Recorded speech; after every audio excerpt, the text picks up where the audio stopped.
What's Miles from Black Film TV talking to André Holland regarding his new film, Love Brooklyn. How's it going?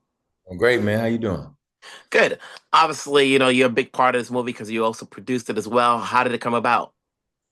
It came about, the script came to me a number of years ago, and it was in need of financing. I really liked the story. I really liked the character, and I saw an opportunity to put together a cast of Black folks, friends of mine who I've wanted to work with, like Nicole Beharie, DeWanda Wise, Roy Wood Jr. And so I just jumped on board and said, well, let's go figure out how to raise the money. And over the course of probably 3, 4 years, we just, kept going out there with it and finally got the money together to do it, some of which was from my company, some was from Steven Soderbergh, and we went and made it. You mentioned Steven Soderbergh. You worked with him in the past. Was that collaboration one of the reasons you reached out to him or he reached out to you to get this off the ground? Yeah, we collaborated on High Flying Bird. We collaborated on, 2 seasons of The Nick. And then outside of those collaborations, we've continued to stay in like close contact with each other and have shared ideas and have been looking for other things to make together. And he has a real ethic of like true allyship. He really supports young filmmakers. He really supports young producers. He wants to see things get made. So I knew if I called him, he would at least hear me out, and he did, and he liked the story and liked what we were trying to do, and was willing to jump in with us. Now, but the title Love Brooklyn, what's the crux of the story? Is it more centered on Brooklyn or is it these individuals centered in Brooklyn? So it's both. It's really about these characters who are living in Brooklyn, in a very particular part of Brooklyn that is being gentrified at light speed. It's changing super fast. They're all artists in their own right, and they're trying to hold on to the lives that they love and to the communities that they've grown up in, essentially. And at the same time, they are navigating the complex nature of their romantic lives, their romantic relationships. So it's both. And Brooklyn does become a bit of a character in the movie. But I think the center of the movie is really about the people who are living there trying to figure out what their next steps are. Now, your character kind of has the best of both worlds. Mhm. He's in a crossroads, so which one he's best suited with. Mhm. Without giving too much away. So how would you best describe the character you're playing, and how do you relate to the character you're playing? But I describe him as he's a writer in his early 40s who, earlier in his career wrote something that was really successful, that got a lot of attention. People were excited about it and couldn't wait for his next thing. And he found himself in a slump where he couldn't figure out what that next thing was going to be. And so when we meet him, he's in the middle of trying to work that out. And at the same time, he had a relationship with a woman named Casey, who's played by Nicole Beharie, a relationship that also was at one time really, great and successful. And, they had a lot of chemistry and it was all the things he thought he wanted. And then as we, meet him in the movie, he's now met a new person who's completely different from Casey, who presents a whole other, potential life choice, a life path. She's a single mom. She lives her life in a very different way. And Roger has to figure out, first of all, his work situation. Is he going to continue to be a writer? If so, what is that going to look like? And at the same time, he's at that point in his life where he has to make a choice. Am I going to continue to be a bachelor? Am I going to, you know, go back to the thing that feels familiar, even though that thing isn't good for me, or take the chance of moving into something new? And I think that complication is one that many people can relate to. When you're bringing your friends to get involved in this project, did anybody have a say as far as the characters and how they must want to play it? Did anybody have any insight as far as the characters they're playing being it's set in Brooklyn, and maybe it can relate to some of the character, to some of the traits that the characters have? Definitely. That was one thing I really wanted to make sure is that every actor had agency to express what they thought about their characters. A lot of times you find yourself in movies and it feels like only good ideas are allowed to come from the director. But I find that it's best when everybody has a say.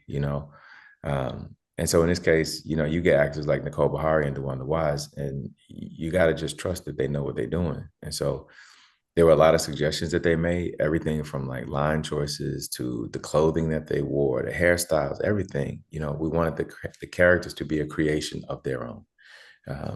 So yeah, it was a real easy kind of collab in that sense. hmm And then, when you're shooting around Brooklyn, were you able to get the rights to shoot in those areas? Because sometimes, obviously, shooting in New York City itself could be a challenge. And it was not easy, Wilson. A part of it to do with the fact that we shot during the strike, so we got a SAG waiver, which was not an easy process, but we went through it and did everything by the book and got the waiver.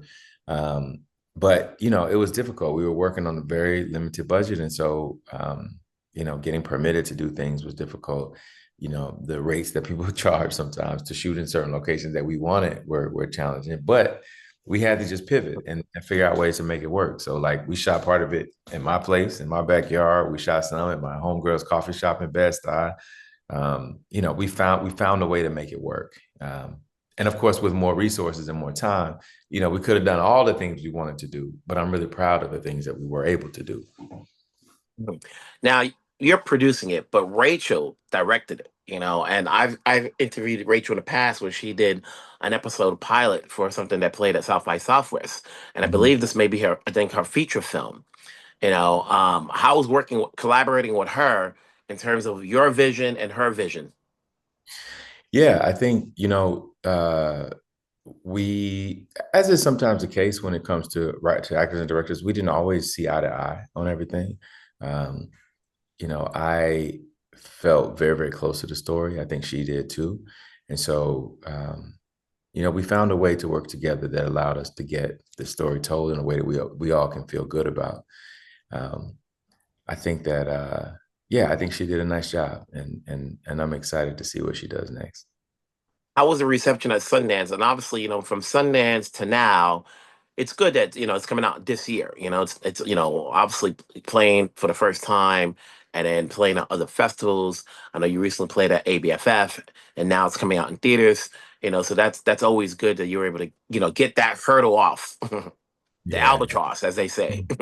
exactly. Especially in this market, man, it's tough. It's tough right now, but it was received really well at Sundance, I would say. I mean, not everybody loved it, and that's okay. I think that's the nature of what we do. But we got in, we played, we had a good time. I think the audiences really responded to it, and I think it's the kind of movie that audiences will enjoy. One of the things that was exciting to me is that I didn't want to make a movie that was necessarily like. I mean, I've done a lot of movies that were like either violent or traumatic, or there was oppression, or there's all these things that we're wrestling with and fighting against, all of which are valid stories. And I'm gonna keep making movies like that. And at the same time, there was something to me kind of quietly revolutionary about the idea of just letting Black people exist on camera and watch them try to move their lives forward. Even if it feels mundane and insignificant, there is significance in that, in the very act of living when you're in a Black body. So go ahead. And you mentioned you're going to continue to make movies, but Mhm. as a producer, is this a lane you're going to continue to be in? Because sometimes you get talent like yourselves, actors who produce movies, and then you don't hear from much again. It's like, you know, we want to be able to be more respectful of you, the actor, you, the producer, maybe anything else, whether it's a writer or directing, so that way we know that when you're involved as a producer, we can take it more seriously as opposed to a one-time thing. Yeah, no, I'm definitely fully committed, man. I'm all the way in on the producing. We've been at it for a number of years now. We got probably 18 different projects that we have in various stages of development on TV, film, theater. We are making one this summer. We're hoping to get fingers crossed, get a green light on this TV show any day now. So we're working hard, man. And I'm not the project of like starting a production company was never one about vanity or about let me just try to get myself all the best parts. I did want to give myself some parts, but at the same time, I also wanted to make space for young folks who are coming up, who need an opportunity. So we're gonna be here. Now you've got a theater production coming up with Terrell. Can you talk a little bit about that? Yeah, it's a play called The Brothers' Size that Terrell Alvin McCraney wrote as a part of his cycle of plays, three-play cycle called The Brothers Sister Plays. We did this play, Brother Size, many years ago, back in like 2010 or something like that, at the Public Theater. It's a three-person play, and I played the young guy, Alegba, and now I'm coming back to play the old dude, Ogun. So we start rehearsals in about a week, and we're gonna run basically the whole month of September at the Shed in New York. I think it's gonna be a great production, and I hope people come and check it out. And then, you still have the Dutchman, which played earlier at South by Southwest, and is still continuing to make its festival run. Will it make a theatrical, or are you guys looking to go streaming with that? I think the idea theatrical is what we're looking for, and from what I'm hearing, I haven't been across that one on the day to day, but from what I'm hearing, I think that we're in position to line up a theatrical release here momentarily. So hopefully there'll be an announcement about that soon. You know, I've known you for a long time. Obviously, what goes into saying yes to the projects you take? Is it the time frame? Because sometimes, you can see a good project, but the timing is not right. Is it the location? Is it the script? Or is it the talent? If you're coming in as an actor, is it the talent involved already? It's kind of all of those things, man, and also there's a part of it too that's like, what do I need to do, just to survive at this point? Because like, you know, I think sometimes there's a misperception, at least in my on my side, that I think people sometimes think, oh, Andre must have like hundreds of movies that's being thrown at him, and he's just sitting back picking the best ones or whatever. But that's not always the case. And I'm only saying that because I think it's important to be honest about it. And honestly, young folks who are coming into the game, and like it's often not that, you know what I mean? So I try to choose the best things I can from what's there. And yeah, usually it starts with the material. I want to do things that are like well written and like well thought through. And then director, who's going to be in charge of this and like what their personality is like and what kind of energy they bring to set. And then lastly, I would say the people involved in the cast, because that's what you're going to be spending most of your time with. And I don't want to be around, I'm too old, man, to be around people with bad attitudes and being mean and abusive and all that stuff. So that for me, that's what it is. If you can go back to any of the projects you could redo or, see it live through, what would it be? I'm thinking the Netflix series that you had. Oh, the Eddie, yeah, that was fun. That was fun. For me, it would be the Nick. The Nick was a show that I thought was fantastic. I'm so proud of it. And I feel like we had so much more story. We have so much more story to tell with it. So if I could wave a magic wand and start tomorrow on anything I've done before, it would be continuing with the Nick. Hey, you and Steven, you're like Steven's muse on some of his projects, We know that if y'all working together, the credibility is already there. We just want to see how the execution is going to be, you know? Yeah, yeah. Well, listen, there's worse things in the world to be than to be amused to that band. So he's a good dude, man, and I hope we get to work together many more times before. Mhm. So So obviously, we're in the summertime, so there's a lot of movies that's coming out in the summer. You're competing against, obviously the big budget films, and there are things that are streaming. What's going to get an audience to come out and see Love Brooklyn? well, I hope that what gets people to come out is the people who are involved. Number one, I think that Nicole Beharie, I think, is one of the finest actresses in the world. The same with DeWanda Wise, like just outstanding artists. Roy, Cassandra, Freeman. We've got a really great cast, and also it's a movie that you can come and see with your partner or by yourself, or even with your family. Like it skews adult, but like it is something that many people can enjoy. And I think we're in a place in the culture where we need a bit of joy and a bit of ease, and so I'm hoping that attracts audiences to come and see it. And then lastly, I'll just say on that point of audience, I think sometimes people don't realize how many of us there are that want to go to the movies and support movies like these, and it's only when like one of them days or something comes out and then suddenly it's a big hit and everyone's like, well, man, how did that happen? And actually, I think there is an audience that just needs to be paid attention to and cultivated and serviced. And so I hope that this movie can at least start that process. Mhm. It's all about the marketing. At the end of the day, there's a lot of projects out there. You just got to market it so that we are aware that it's coming out. It's coming out this time period. Let's come out and support. Let us be the judge of it because at the end of the day, you can't control that. Yeah, So like, let us do that.